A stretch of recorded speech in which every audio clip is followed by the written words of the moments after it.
Hello and welcome to everyone. To day two of the 2025 US Expats Financial Conference, sponsored by Expat Focus, the web's favorite destination for anyone moving or living abroad, and Wise, the leading provider of fast, low-cost international money transfer services and multi-currency accounts for individuals and businesses.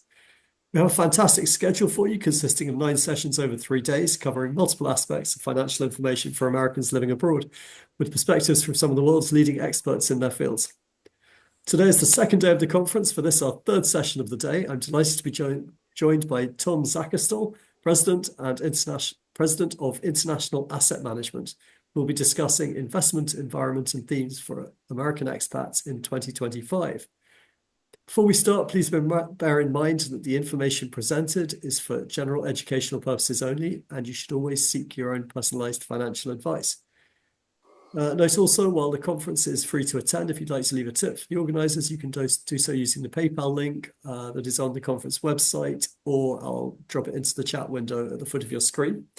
Tom will be answering your questions at the end, so please add them in the Q&A pop-up at the foot of your screen as well, and we'll try to answer them all, time permitting. So, without further ado, over to you, Tom. All right, I'll just get set up here, share my screen. Get this presentation going.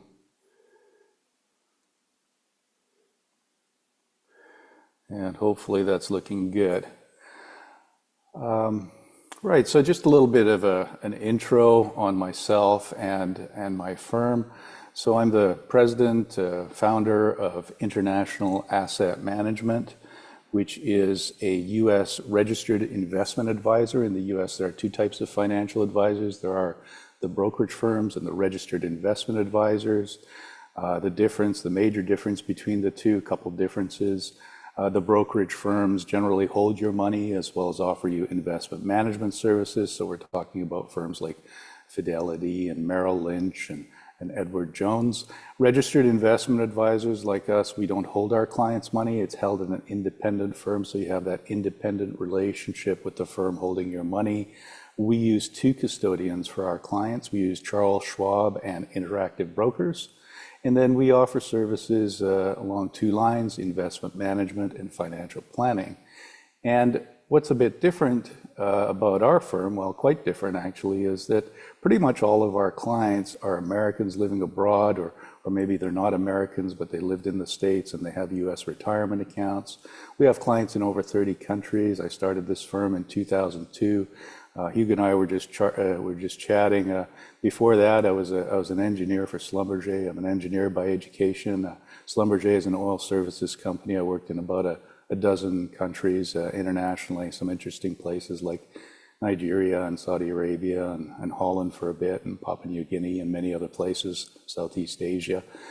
So that's where the expat angle came from. And now I've been managing investments for expats for over 22 years. And our firm has 5 advisors. We deal with about 150 households in over 30 countries, as we said. So that's a little background on the firm and who we are and what we do. So here's what we're going to be talking about today. And yeah, let's start with making bonds great again, right? Bonds aren't that exciting usually, but they're getting pretty exciting now with the interest rates moving up and down. So we'll touch on that environment. We talked about that last year at this conference quite a bit, and so there have been some changes since then. We'll talk about the effect of the Trump tariffs on investment markets and generally on maybe some of the policies coming out of the States now, how that might affect the investment environment. We'll have a look at whether the U.S. stock market is overpriced, and especially the U.S. market, which has gone up a lot more than other stock markets over the last decade, let's say, 15 years maybe. And so is it overpriced? I'm getting a lot of questions around that these days. And then we want to talk about, well, if it is overpriced or even if it isn't, in terms of managing your own investments, what does real diversification in an investment portfolio look like? Because we see a lot of people coming in with investments that they've been holding elsewhere, and they have U.S. stocks and non-U.S. stocks and emerging market stocks, and wow, it all goes up and down at the same time. So what does real diversification look like? And then for those of you who are retired especially, Maybe you want to get some income from your portfolio. What are some thoughts around how best to do that? We'll also, if we have time, touch on specific U.S. expat issues as related to investment management, and also the role of financial planning in investment management. So let's get going. So making bonds great again. This is what interest rates have looked like in the U.S. So we had the Federal Reserve in 22 and 23. They started raising interest rates because of the inflation in the country mostly. And then we kind of had a flattening out, and then just recently interest rates have come down a bit again.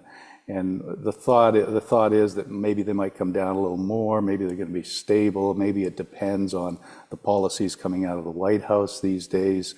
But the thing to note here is that when the Federal Reserve raises or lowers interest rates, it's lowering the short-term rates. So for you as an investor, what gets affected is mostly, or what gets affected immediately, let's say, are short-term rates rather than long-term rates. And then the long-term rates tend to move a bit slower than that. So that's an interesting, keep in mind this chart as we look at the next few slides. So not all interest rates are the same. You've got short-term and long-term rates. And so this is what's called the yield curve, which is basically a graph of interest rates of different maturities. Here we're talking about U.S. Treasury bonds. And this is about a year ago. When we did this presentation, this is what the yield curve looked like. And if you look at the left side of the chart, you can see these are starting from very short-dated instruments. On the bottom, you can see the scale, 1 month, 2 month, 3 month, going all the way out to 30 years. And, in about a 3-month T-bill, you could get about 5.4% last year. But then the interesting thing was that long-term rates were actually lower. So about 4.2% on the 10-year, a little bit higher on the 30-year. But this is what we call an inverted yield curve. And a lot of people say that this is the precursor of a recession when you see an inverted yield curve like this. Well, this was a year ago, and we haven't had a recession yet. So, this inverted yield curve predicts something like 20 out of the last 10 recessions. So it isn't right all the time. But what has changed since then? And now this is what the yield curve looks like. So this is a very different situation. You can see the left side of the yield curve, it used to be at 5.4% a year ago. Now it's at about 4.4%. And the right side of the yield curve, the long-dated bonds, well, they used to be, what did they used to be? They used to be about 4.4, and they've gone up a bit to 4.8. So this is a more normal yield curve. This is what we're used to seeing most of the time. And the reason is, if you're going to lend money for a longer period of time, you generally expect to get a higher interest rate on that. And so this is the kind of yield curve, you've still got that dip in the middle right now, but this is more of a normal yield curve. And so what does that mean? Well, the prices on bonds move inversely to the way the yield moves. So if interest rates go up, bond prices go down. And so what this has meant over the last year, as short-term rates have gone down, is that if you're holding a short-term bond fund or some kind of short-term bonds, the prices on those have gone up. If you're holding a long-term bond fund, though, long-term interest rates have gone up. And so the prices on that long-term bond fund have actually gone down. So it's important to understand this relationship and what it might mean for the way you're invested. So for example, when interest rates were going up a few years ago, it was crazy to be holding bonds at all, but it was especially crazy to be holding long-dated bonds because they're much more volatile. And so at times like that, rising interest rates, maybe you want to have more dividend-paying investments in the portfolio, fewer bonds. But now that interest rates have gone up, it's certainly worth looking at. And here's another way of looking at it, actually. So this is kind of why bond prices move inversely to interest rates. And we can kind of see, so the orange line is a long-dated bond fund. The line at the bottom, the purple line, is a short-dated bond fund. It doesn't move around much because it's short instruments. And then you can see the blue line is the Fed funds rate. And so if you look at this on the left side, when interest rates were going up, you can certainly see the orange line going down, right? Long-term bond prices. And you can also see the purple line going down. It's hard to see because it doesn't move around that much, but it's definitely going down. And then things level off, and you can see the purple line start going up eventually. And then when short-term rates go down, the prices on the purple line start going up.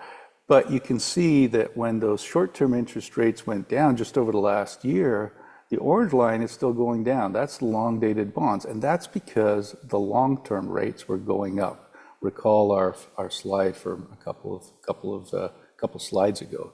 So it's very important to know what kind of bonds you hold, what kind of a bond fund, and where the respective interest rates are going.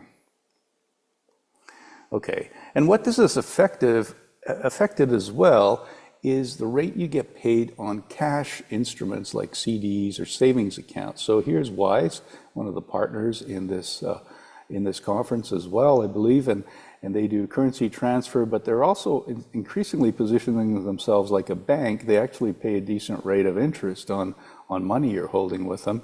And this was a year ago. They were paying, almost 4.9, almost 5% on US dollar deposits. On the British pound, they're paying a bit less, and the euro had lower interest rates, so they were paying 2.3.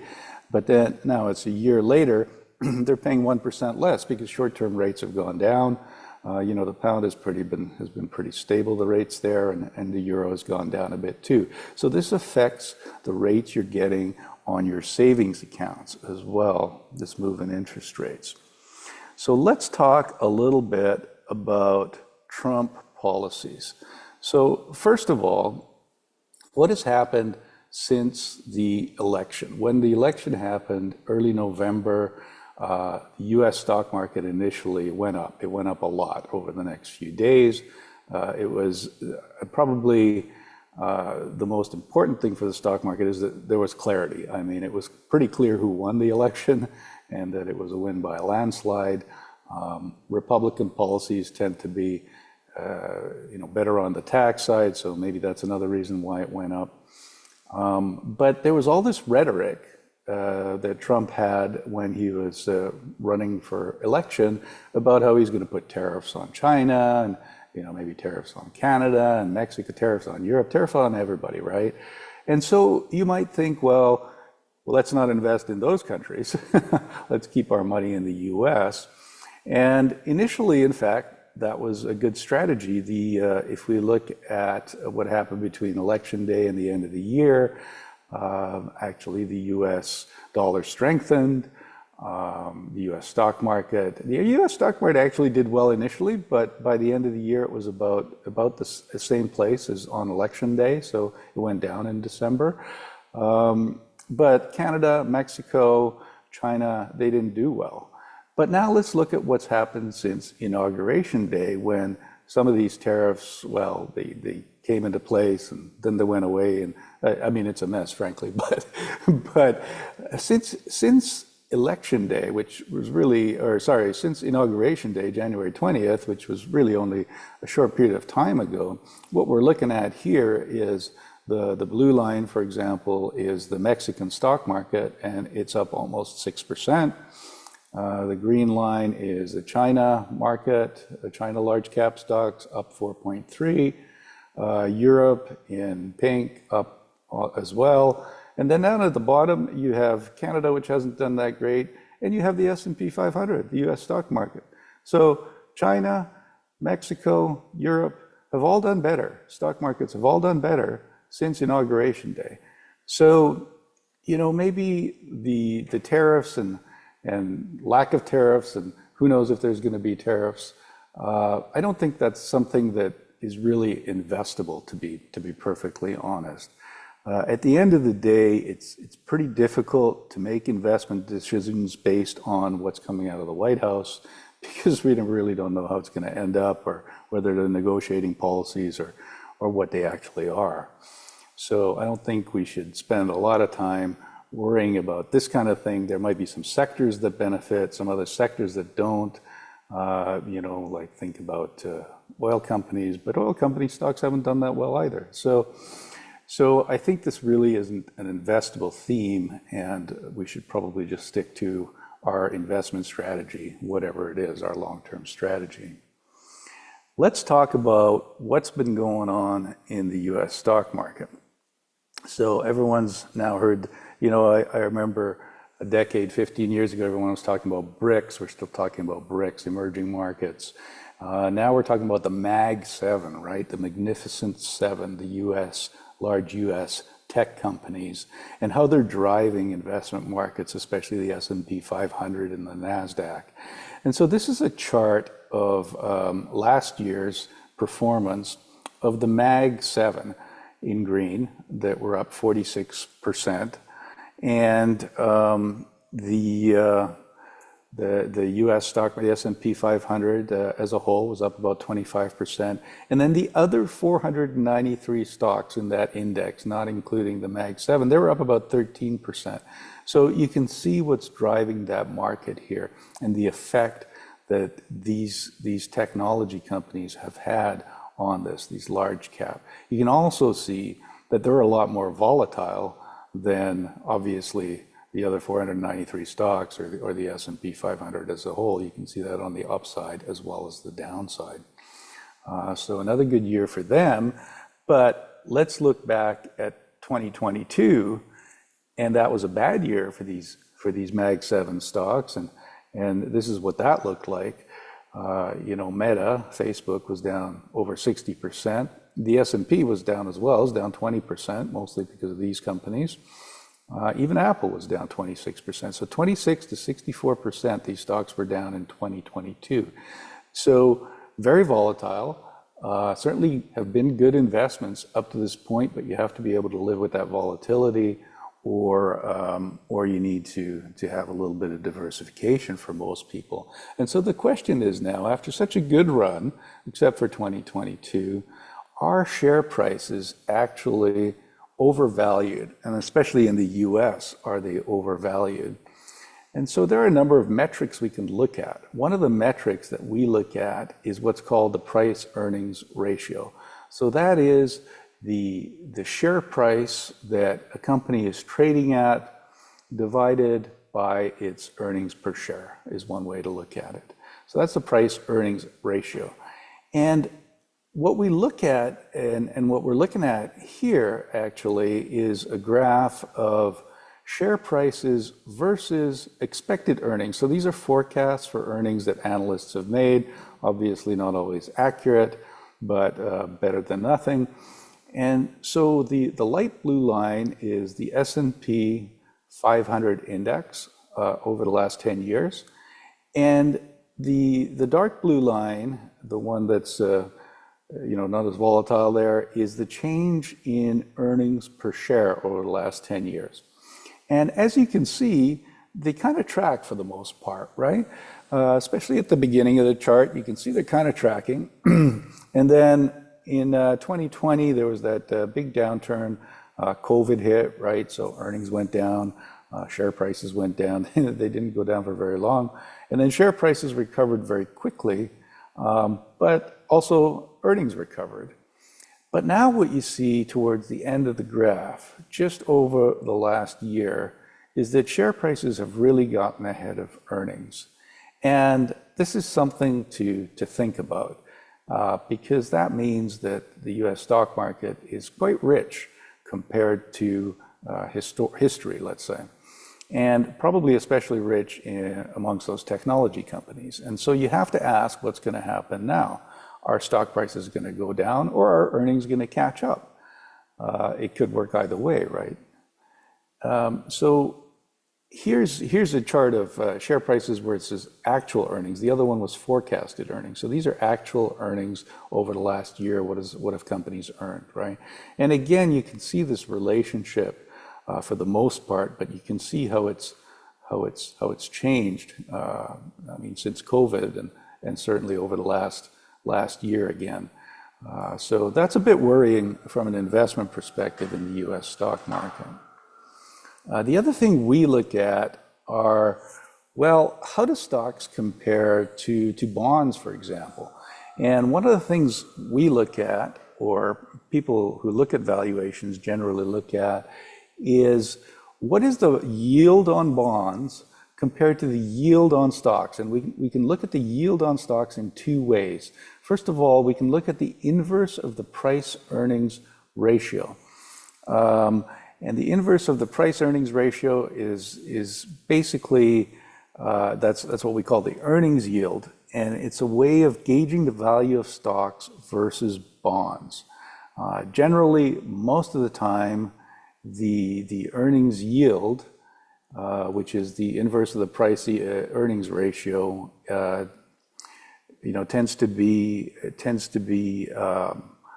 related to bond earnings. So for example, when bond yields were very low a few years ago, the earnings yield on these stocks was much higher than bonds, and so that indicated that maybe the stocks were better value than the bonds were.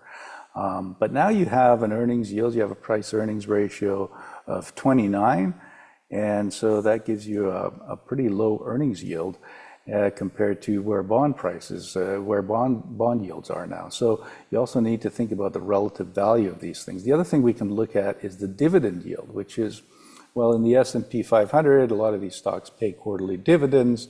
What is that payment relative to the stock price? That would be the dividend yield. And right now on the right, you can see it's about 1.3%, which is pretty low. The blue line, if you can make out these lines as the dividend yield, you can see it's pretty low compared to, say, the last 25 years that we're looking at here. You can see the PE ratio, which is at 29 now, has increased. I mean, it isn't historically high, but it's pretty high compared to the average over many years. And then you see some spikes because sometimes, say during COVID or during a recession, you get kind of a disjoint between stock prices and earnings and so on. So what we're looking at is a PE ratio that's quite high, a dividend yield that's quite low, and then if we translate that and compare it to bond yields, this is a pretty busy slide, but try to hang in there with me. And essentially, you have in the brown, you have the earnings yield minus the 2-year Treasury bond yield. So you can see when the S&P 500, the orange part, the orange line, when it's going up, it's because, what we see is that earnings yield on the stock market is higher than the bond yields, which makes stocks attractive. And then now, if you look at the far right, you can see that actually the earnings yield and also the dividend yield is much lower than bond yields, which makes bonds relatively attractive if you're comparing stocks and bonds. So that's another thing to keep in mind, and this is a bit of an advanced topic, if you like, but it's another metric we use to gauge the relative value of stocks versus bonds. And what it's telling us in the US is that there's maybe more value in bonds now than there is in stocks. But the other thing to bear in mind is this situation can persist. It can persist for a year or two, and so it doesn't necessarily mean you need to change your portfolio. But assuming that we believe that the U.S. stock market is overpriced, then what can we do, or what options are there?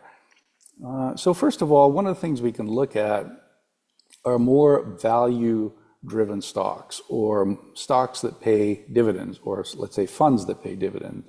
So I just have an example here. We're not invested in this fund actually, but it's an example, the Vanguard High Yield Dividend Fund.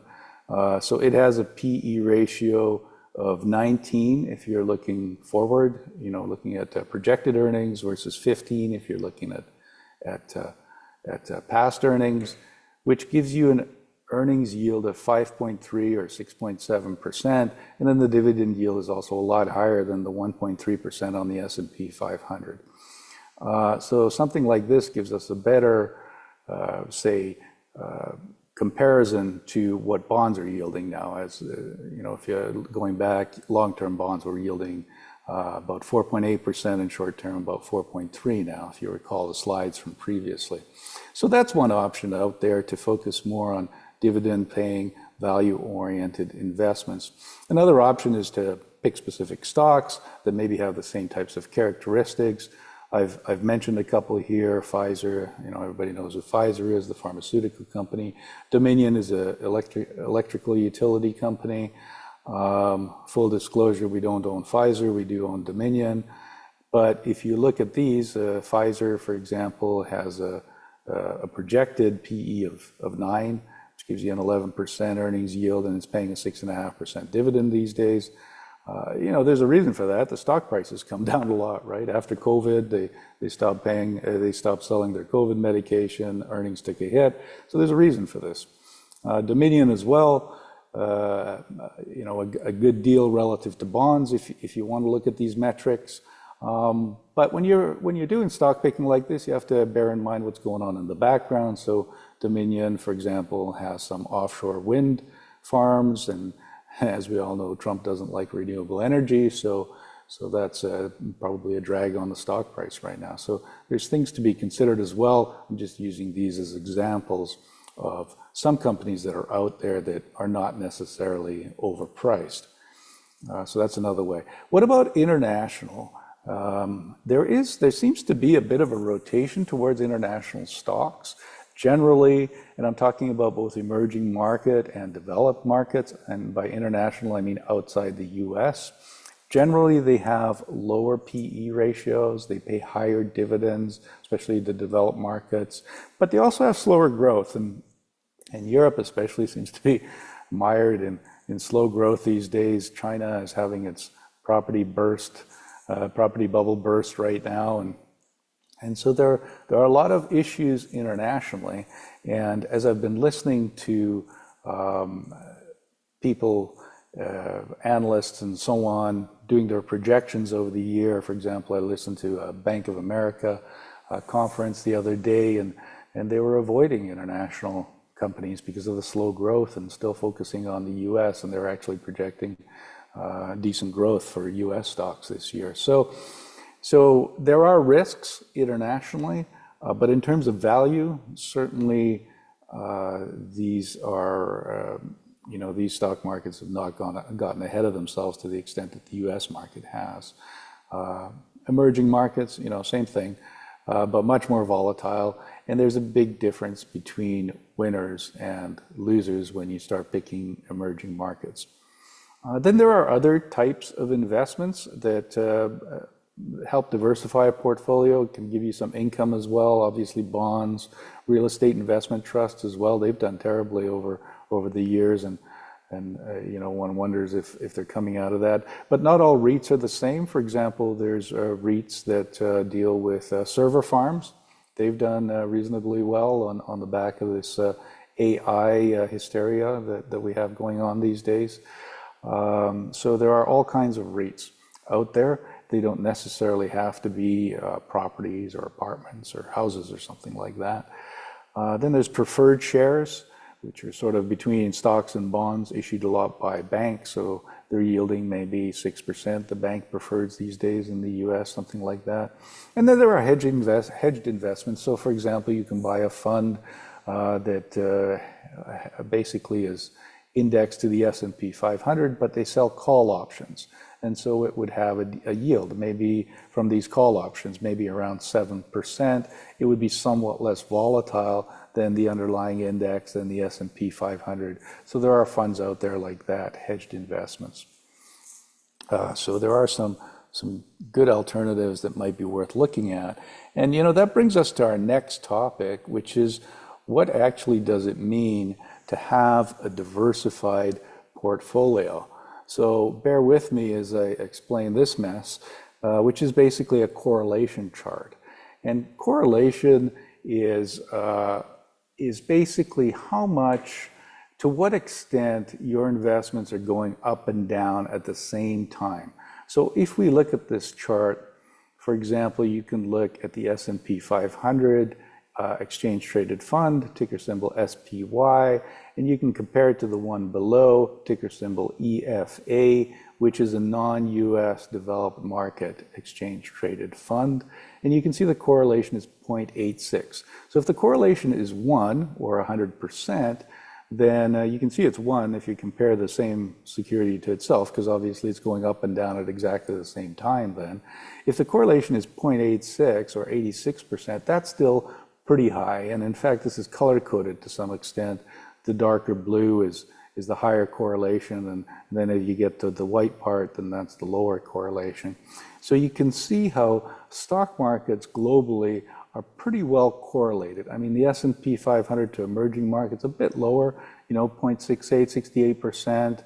Even that Vanguard high dividend yield fund that we were looking at is pretty well correlated to the stock market. So if what you have in your portfolio, and we see this sometimes, if what you have are US stocks, non-US stocks, emerging market stocks, you're not really diversified. I mean, all those things are going up and down at the same time.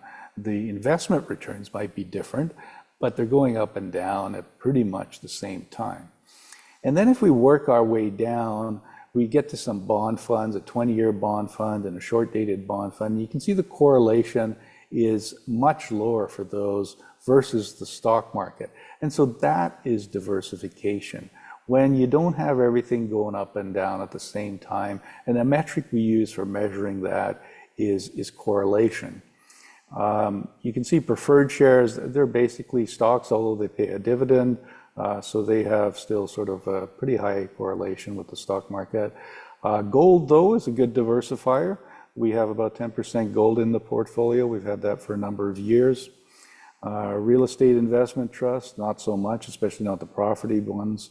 And then if you look at individual stocks and you compare them to the stock market, so Pfizer and Dominion, the ones we were talking about just now, you compare them to the stock market, you can see the correlations are lower because the characteristics of one stock are going to be more governed by its underlying business than by what the market as a whole is doing. So the correlations are lower. But they're still pretty well correlated. And even a 0.4 correlation is still going to be a positive correlation over time. And in fact, remember the Magnificent Seven. So we've seen how different their characteristics were from the rest of the market, how much better they've done than the rest of the market. But in terms of the correlations, this is what it looks like. Here are the Magnificent Seven. And you can see that their correlations are quite low, one to the other. And in fact, their correlations to the US market would probably be somewhere in the 0.4 range or 0.5 range or something like that. So you can get diversification benefits from these, but still they're going up and down at the same time as the market. So you really need to pick and choose your investments.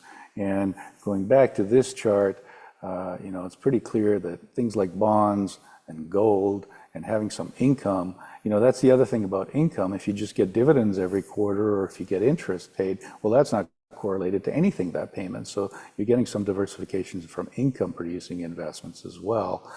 So that's what true diversification means, is having these uncorrelated assets in your investment portfolio.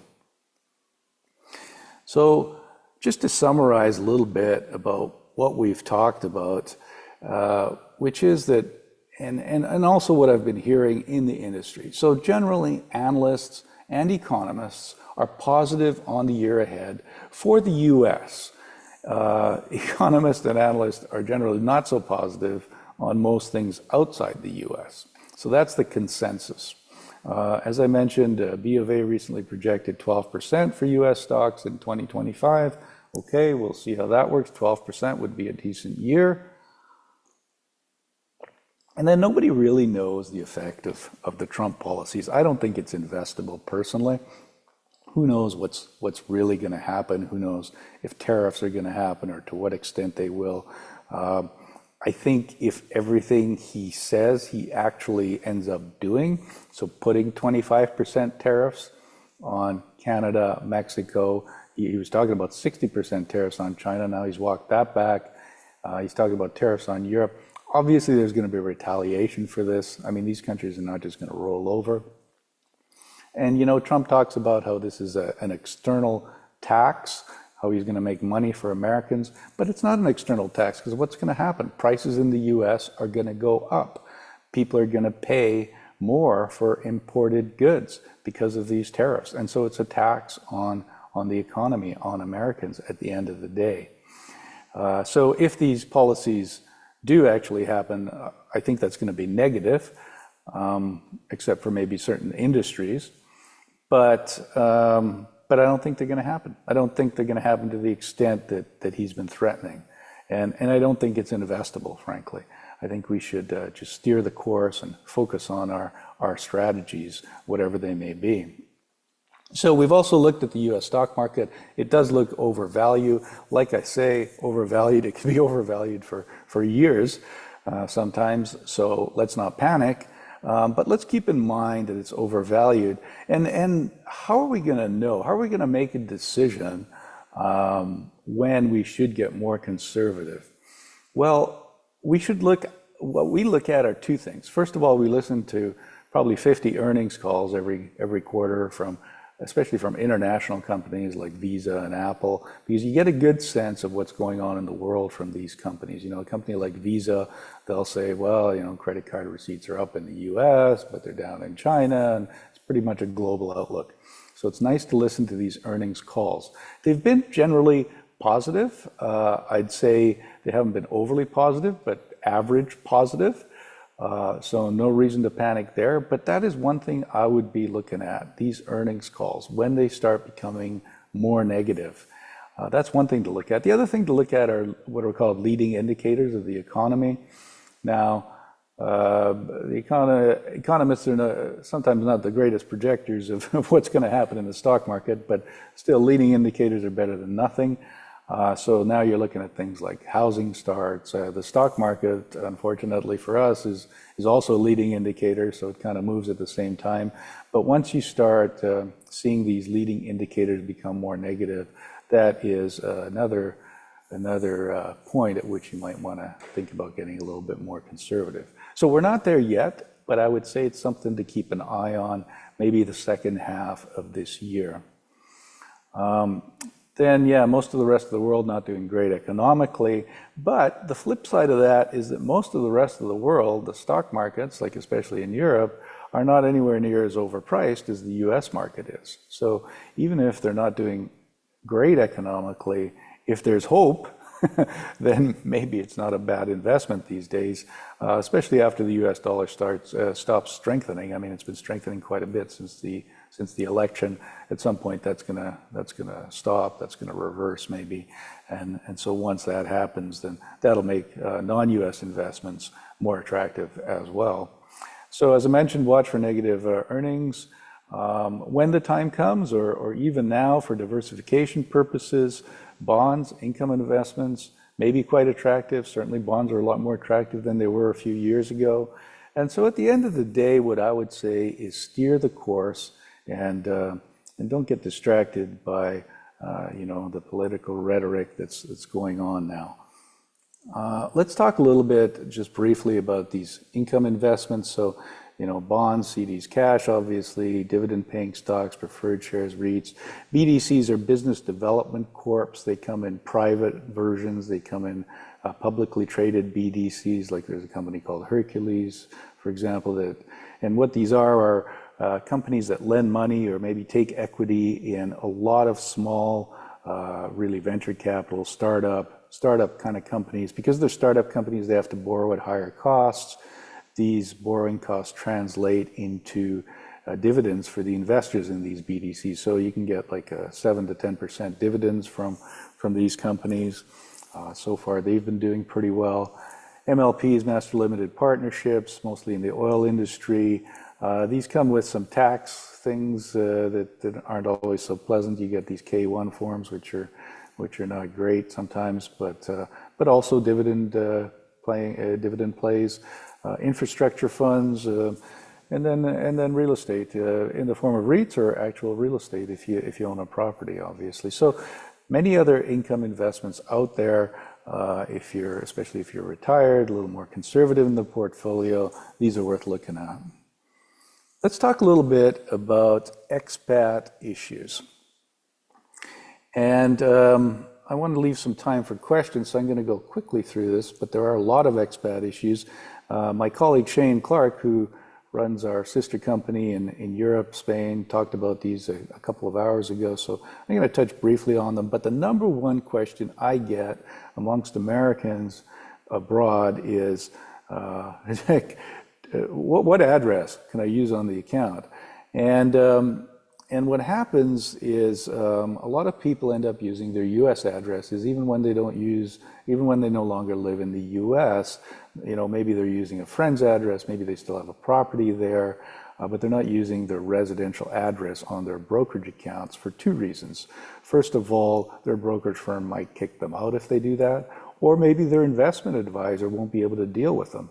And this is something that you should really think about. If your investment advisor, if you live overseas and your investment advisor is saying, hey, use a US address on your account so that I can keep managing your investments, well, you got to think about what that means, because what that means is that he's basically ensuring that his compliance department doesn't know you live overseas, because otherwise he wouldn't be able to deal with you. So that's not the most comfortable relationship, in my opinion. But this is why we use Charles Schwab and Interactive Brokers as custodian for our accounts. They're pretty good at dealing with expats.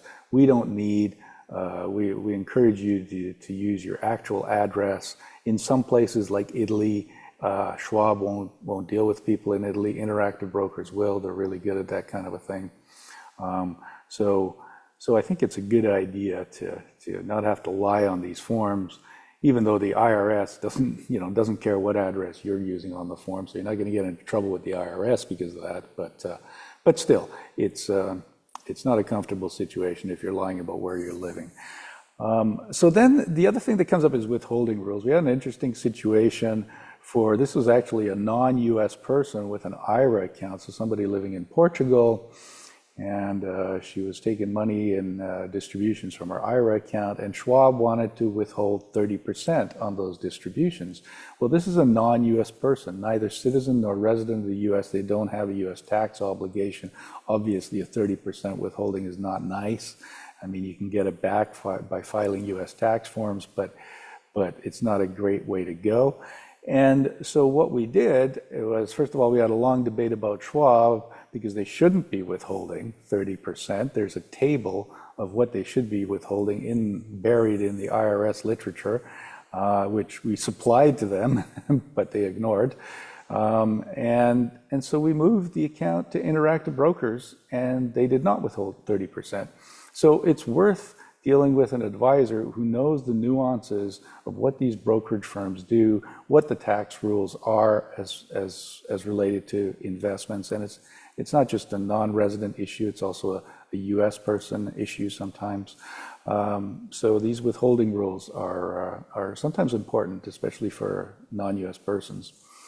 PRIPS and PFICs, I'm not going to talk about that. My colleague Shane talked about that, but essentially it makes it, you're sometimes limited, especially in Europe, as to what you can invest in, especially in terms of US funds.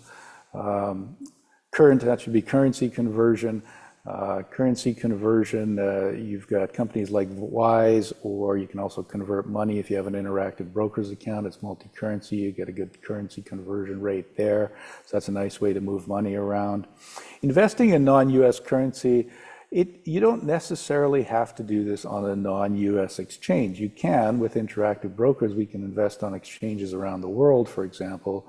But with other US brokerage firms, it's difficult and expensive. With Schwab, it's possible to buy foreign stocks, but you're paying $30 a trade. So you don't want to do that. But you can also buy US funds or individual stocks of non-US companies that trade in the US in the form of what are called ADRs. And so those funds that ETFs I'm talking about that invest in non-US companies, you still get that currency exposure even though they're denominated in US dollars.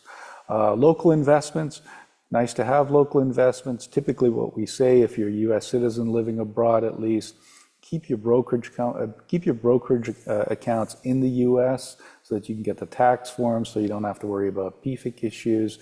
But local investments, things like CDs, if you get them, or term deposits, are sometimes an attractive way to go locally, especially if you're in a place like Mexico, for example. You can get some decent term deposit rates there. You also have to think about what the currency is doing relative to the dollar, but you get decent rates on term deposits. So those kind of cash instruments are okay. A biggie that people don't even think about is SIPC insurance. So in the US, we have $500,000 on investment accounts. This is insurance against the default of the institution that holds your money. So the brokerage firm, right? Brokerage firm fails, there's a fund that covers the first $500,000. Normally the US brokers have private insurance on amounts above that. That is not the case outside the US. In Ireland, it's 20,000 euros. In France, it's 70,000 euros. Big difference compared to 500,000 in the US. And then muni bonds, not particularly useful for non-U.S. residents. I mean, they tend to be federally tax-free, but they might not be locally tax-free. For example, if you're living in another country, you may be paying tax on your investments locally. Well, muni bonds, they're going to have lower yields compared to comparable taxable bonds, and they still might be taxable in your country of residency. So usually not terribly useful for expats. And then finally, I want to wrap up just really quickly about financial planning issues. Very important, I think, to do a financial plan for some people. On the investment side, the big thing is that the financial plan can inform your investment decisions, because what a financial plan can tell you is what rate of return you might need on your investments to realize your goals, like, for example, not outliving your savings in retirement, as compared to just doing a risk profile, which really just tells us how much risk you're willing to take in the portfolio. And then we talked about a lot of these other issues. I want to leave some time for questions, so we're not going to get into it. Estate planning is another one that's quite interesting. For example, tax treatment of things like U.S. trusts and so on internationally. Not always beneficial for you. So, or how to have transfer on death instructions when you're not a U.S. resident anymore. Those go away, so how to deal with that. So all those things, happy to talk to people personally if they want to discuss that. But for now, I'll leave some time for questions. So back to you, Hugo. Tom, thank you very much. That was a fantastic, in-depth and illuminating presentation. Thank you very much. So let's dive straight in. Are you happy to go a few minutes over the hour, Tom? We've got a few questions. Sure, that's fine with me, yeah. Mm-hmm. Fantastic. Okay. So let's start with a couple of questions about the firm. Is your firm registered as fiduciary? Yes. So all registered investment advisors in the U.S. are fiduciaries. Let's actually define that, because this gets thrown around a lot. So what the term fiduciary, it's a legal term, and what it means is that we have to put our client's interest ahead of our own. So you might think, well, don't all advisors have to do that? No, because there's another standard called the suitability standard. This standard is prevalent outside the U.S., so big difference sometimes between fiduciary and suitability outside the U.S. But also in the U.S., it used to be that brokerage firms had a suitability standard. Registered investment advisors had this higher standard, this fiduciary standard. The regulations have changed, so that a lot of brokerage firms are now fiduciaries as well. But what it means in principle is, for example, if you just have a suitability standard, and let's say a suitable investment for your client would be an S&P 500 fund. Well, you could sell that client a proprietary fund. Say you work for some brokerage firm that has its own funds, which might have a higher expense ratio. And you get a piece of that expense ratio, you get paid on that. And that would be just as suitable as putting that client in a lower priced exchange traded fund, which has a lower fee associated. But for a fiduciary, that is not acceptable. So that is one of the differences between fiduciary and suitability. And like I said, all registered investment advisors in the U.S. are fiduciaries. Also, anybody who has a CFP certification, Certified Financial Planner, is a fiduciary. Okay, thank you. What's your minimum investment requirement for clients? $200,000. And about fees, I think it says, does your fund charge a percentage of assets managed or a flat fee based on account size? We charge a percentage of how much we manage. It's a tiered fee structure. We also have two ways of managing. One where we use just exchange traded funds, one where we do more stock picking, individual securities. So there's some differences there in the fee structure. But essentially, it's a tiered fee structure based on a percentage of what we're managing. Nice. Okay, so I think there's somebody here's got three questions. First, is there a difference between investments in a traditional IRA versus general investments outside of retirement accounts? Well, there's certainly a difference tax-wise, because what you need to think about is that you're paying tax on the gains or the income in a taxable account, like an individual or a joint account. So you're paying those in real time, whereas the IRA account is tax deferred, and so you only pay taxes when you take the money out generally. So certainly a difference from a tax perspective. From an investment perspective, in terms of access to investment products, there's not a big difference, at least not in, well, obviously these are going to be US accounts, the IRAs. So we can manage an IRA account just like we can manage a taxable account. There are some nuances. You can't have margin. We generally don't use margin anyway, but you can't have margin in retirement accounts, which is the ability to borrow. But so from an investment perspective, there isn't a big difference, but certainly from a tax perspective, there is. How can expats invest in the USA easily and with the most efficient tax compliance? Well, if we're talking about U.S. expats, then you can just have a brokerage firm in the U.S. You have to be. There aren't that many U.S. brokerage firms you can deal with. That's the downside. I would encourage you to look at Schwab, depending where you live, or Interactive Brokers.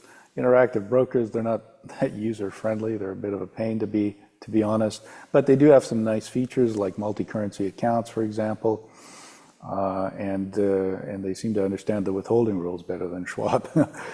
So some nuances. Those are the two firms we use. There are probably others, and it also depends where you live. Like Europe is especially problematic, but if you live in a place like Thailand or Mexico, maybe there are other firms you can deal with as well, probably Fidelity and so on. So it really depends on the policy of the firm. New Zealand, for some reason, is a real problem. Schwab won't deal with people in New Zealand either, so our clients in New Zealand are with Interactive Brokers. So it really depends on where you live. And don't forget, it's not just the brokerage firm. If you have a managed account, it's also the investment advisor. What are the policies at his firm? For example, we get a lot of clients from Edward Jones. So Edward Jones Advisor is going to ask you to keep your US address on the account, otherwise he's not going to be able to manage that account for you. And there's a lot of that going on out there. So that's another thing to keep in mind. It's not just the brokerage firm, but also the advisor if it's a managed account. So here's a nice question. What's the best way, or hold on, look at cash to pay, cash. So for a US expat living abroad who needs cash from the US to pay ongoing bills, does it make sense to move sort of funds in regularly in large amounts and keep them abroad? Or what do you advise for that situation? Yeah, that's actually a really interesting question. So let's think about somebody who's retired outside the US, a US citizen. How do they draw on their various sources of income? So you might have Social Security, you might even have Social Security from two countries. If you lived in the UK, you might have a British pension that you can access at age 55, and 25% might be tax-free of that. How do you draw on these various forms? That's where maybe you want to do a financial plan, because it brings all that together for you and it can optimize that. But then in terms of, well, do you take bigger chunks? Do you take smaller chunks? From an investment perspective, we encourage our clients to take Larger chunks, I mean, certainly we can set up recurring payments that are monthly, and you can think of it as a salary if you like. It's possible to do that. From an investment perspective, it's kind of nice to do larger chunks, say quarterly or maybe even annually, because then we don't have to worry about smaller amounts remaining uninvested or having to have constantly cash in the account that's maybe not yielding very much. The other thing I would say about that is there's an easy way. A lot of studies have been done on the retirement planning side, how to optimize distribution. So a rule of thumb used to be if you take 4% of your savings out every year, you're never going to outlive your savings. And that's based on studies that have been done over 30-year retirement time periods. Okay, but you can optimize that, and a lot of research has gone into this lately because of the baby boomers mostly retiring, and you can optimize that in very simple ways. If you have a good year in the stock market, like last year was probably a good year, take out more money. Take out more money and park that into T-bills if you don't need it for a while, or some other conservative investments. And then if you have a lousy year, maybe you don't need to take out as much. So there's kind of a dollar cost averaging in reverse to that, and you can raise that 4% distribution rate up to maybe 5% or even higher if you just optimize it in small ways like that. Okay. Somebody asked, what sort of amounts does it make sense to use a brokerage account to transfer currency internationally over Wise? It's really just a question of rates. You know, you have to look at what exchange rates you're getting, what fees are being there. Maybe you want to do a smaller amount at the same time and compare, see how much. It's pretty hard sometimes to do the math, but you might want to do, say, $1,000 from Wise and $1,000 from the brokerage firm and see what you end up with on the other side. And that'll give you an indication of what's a better deal. So that's the way I would look at it. I mean, I would say that Wise is pretty competitive. Interactive Brokers gives you a really good exchange rate, but like I say, they're not the most user-friendly firm. Also, if you're taking money out of a retirement account, that money is going to have to come out in US dollars. So you're not going to be able to wire out of an IRA account at Interactive Brokers in euros, although you can wire out of a taxable account, an individual or joint account in euros or many other currencies. So have a look, maybe do a little test that way, and see what works best for you, what you're left with. What's not going to be good is if you go between banks. So if you go through a U.S. bank and you let them do the exchange rate, they'll tell you, yeah, there's no fees, but the exchange rate is abysmal usually. So that's usually not a good deal. So I would use either Wise or maybe your brokerage firm with Interactive Brokers. Schwab's not bad either, but do a comparison. Thanks. Somebody says, how should one deal with a US stock trust after retiring abroad? Well, I guess they're talking about a trust account that holds a brokerage account is probably what they're talking about. If that's the case, then really it depends where you are, because and it depends on what kind of a trust it is too. So if we're talking about a grantor trust, which is using the grantor's social security number, that's a bit different from, say, a trust that has its own tax ID number and it's an individual entity. So it really depends on the situation. But what you need to look out for is how is that trust taxed in your country of residency. You know, a place like France, for example, does not like U.S. grantor trusts. The money coming out of them is taxed at a higher rate, I understand. But again, this is more of a tax topic, and you know, I'm not a tax expert, so probably you want to talk to somebody who does cross-border tax here and who understands the tax treaty. Because and then also in terms of like estate planning, you know, you want to think about whether that trust is valid or whether you need a local will or whether there's inheritance laws, for example, in your country. So it's a big topic, and you really need, I would suggest you get some expert advice for somebody who's a bigger expert on tax matters than I am. Thank you.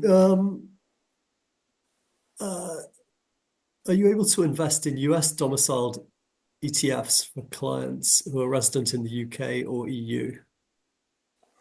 Yes, we are. So actually, Shane Clark talked about this a bit a couple of hours ago. He runs our sister company based in Europe, Euro American Financial Advisors. So we are able to invest in ETFs, in US ETFs for people living either in the UK or in Europe. The reason that that's even a question is, for example, with Charles Schwab, if you open a retail account and you live in the EU, so if you go directly to Schwab, you're not going to be able to invest in US ETFs. And this has to do with PRIPS regulation. Shane already talked about that, so I'm not going to touch on that. But the short answer is yes, for the most part. Now, the one place we can't, Interactive Brokers does not allow us to invest in US ETFs in taxable accounts, so individual or joint accounts. So we do have a limitation there. That doesn't come up in too many places. It does come up in Italy, for example, because Interactive Brokers is the only firm we can deal with in Italy. Schwab won't deal with people living in Italy. And so we do have that limitation there. But for the most part, the answer is yes. Thank you. Gabriella asks, what's your track record for returns on managed accounts? Yeah, well, first of all, we're not allowed to advertise our returns. So if you want to hear about that, reach out to me. I'm happy to show you one-on-one. It isn't considered advertisement then. But what I will tell you is this. We track our returns. So we have 5 model portfolios or strategies, if you like, going from most conservative to most aggressive. And we actually track these returns in what are called composites, which is the accepted way of tracking this. You know, if you talk to someone, he can always show you an advisor, he can always show you an account that's done really well. Or, you know, you go to a mutual fund company, they're always showing you the mutual funds that did well last year, but they're not talking about the other 100 that didn't do so well, right? So what a composite is it's an average of all the accounts we manage in a category. And we track these composites, we track them against a suitable benchmark. For example, if it's a 60-40 portfolio, then it's a 60-40 benchmark. You see this on your statements from us. We have our own client portal. You can see this on the statements. We do all that. And I'm happy to show you that one-on-one on a Zoom call if you're interested. Thank you. Somebody asked about, and actually you and I spoke about this just before the webinar. For an expat in Canada, am I right in saying that's one of a few countries that you can't advise expats?